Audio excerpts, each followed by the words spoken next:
What if one vision could turn competition into collaboration and save millions of lives? It began in 1998, and it became the heartbeat of animal rescue across Arizona. Today, we're meeting the woman behind that vision, Barry Mears, founder of Phoenix Animal Care Coalition, also known as PAC 911. I traveled over 200 miles from the lower elevation of the Grand Canyon State up to Heber, Arizona, sitting nearly 6,900 feet above sea level with a population of 2,900. I prefer to travel in the wee early hours of the morning, when it's still quiet. Sky just beginning to glow. It's a sacred time when the world is hushed enough to listen. I often catch the sunrise over the mountains, sometimes even a wild critter before they disappear back to the forest. Long drives like this help me to reconnect to my higher consciousness, to gratitude, and to purpose before meeting a fellow changemaker. Please subscribe and hit the like button. It really does something to the algorithm and pushes this out to more people who might not normally see it. Thank you so much. At that time, there were no coalitions, there were no two rescues that even spoke to each other, and back then there weren't that many rescues. I invited everybody to come together, including the Maricopa County, including the Humane Society, and whatever rescues were out there. And I think all in all, we might have had 15 or 20 back then. Maricopa County was happy to work with us.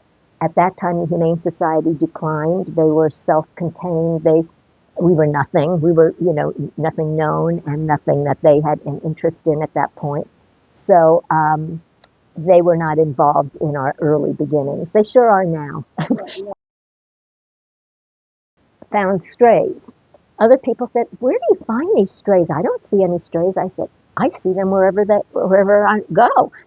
And so it's basically the eye sees what you're open to, because there's all kinds of things out there if you want to see it.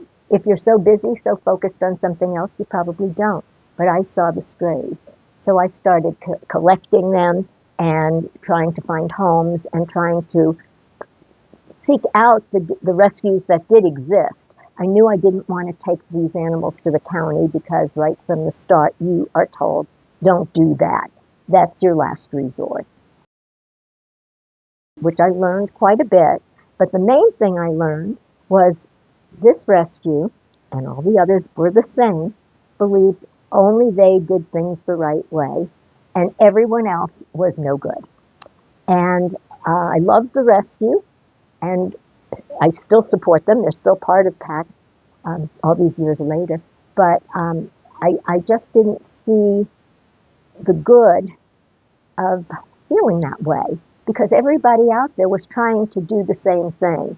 But saving animals is a work of the heart, and it is so emotional because they're so precious and they're so vulnerable, and they come to us so terrified when they're in trouble. And so everybody sees things differently and has different solutions. And I quickly realized we need to change that. That's how the Lord works. That's how the divine happens. And I'm bringing this in because I know this is your theme too, Casey, and it's certainly mine, although I didn't know it. I didn't really know that I was being driven by God then. I really... You don't need to know until it's over. Well, until you're well. Exactly. Until you're well. Oh, exactly. And forgive me if I tear up because it's so emotional. It's so emotional. So, Phoenix Animal Care Coalition, better known as PAC 911, was born that day when we left Chicago.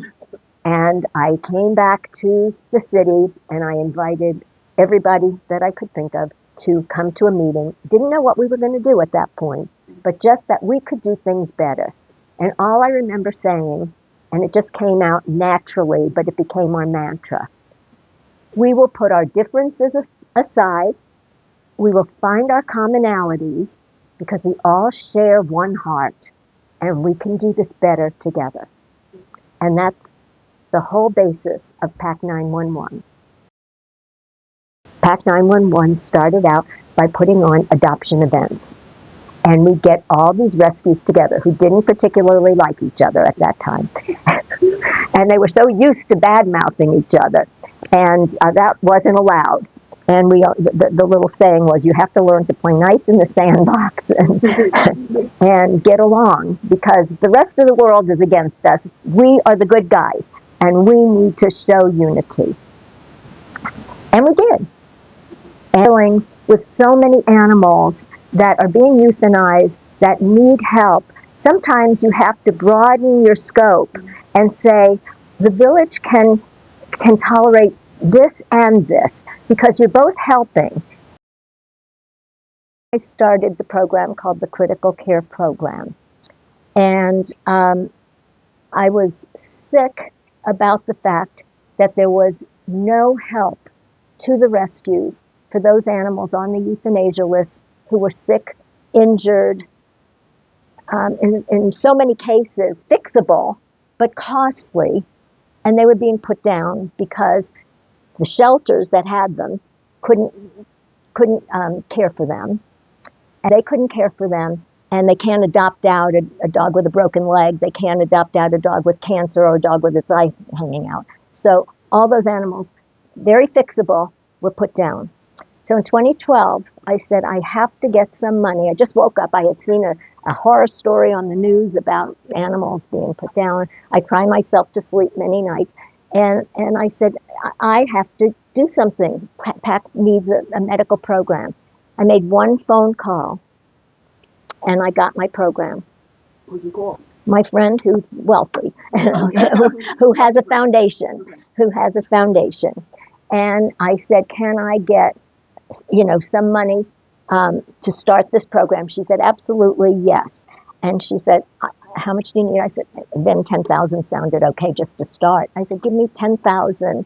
And she said, yes. And I said, can I get 10,000 for 5 years? So you're making a $50,000 commitment to me, but I get 10,000 a year. She said, yes. So I got that. And the first year, that 10,000 helped us save 12 animals who would have been dead, and that's not a big number, but we were elated because it was a first. It was a first that those animals were not killed. So we saved 12. Fast forward to 10 years later, that was 2012, 2022, we had saved 1,200 through that program. And in 2024, so far, 2024, we were at 1,755 animals saved. And this year we're surpassing that. Knowing everything that we were about, when they said, how can we help you? I said, I'd like a car. They said, well, we can't promise you that. I said, well, can we try? Can you ask? Can we give it a shot? And so I got the approval. We got the approval. But we were very proven. At this point, we've now had a car for 3 years. So let's take it back. This is 25, 24, 23 was our first car. Don't forget, we started in 1999, right? So the critical care program. After the first year, when we were doing this, I was having lunch with the director then of Maricopa County Animal Care and Control, and she said, Barry, your program changed the whole culture at Animal Care and Control. And I said, what do you mean? And she just, it was something I knew but hadn't verbalized. She said, well, up until this point, all of those animals were being killed, euthanized. And now, because of your program, we're sending them out to the rescues, and so many are being saved.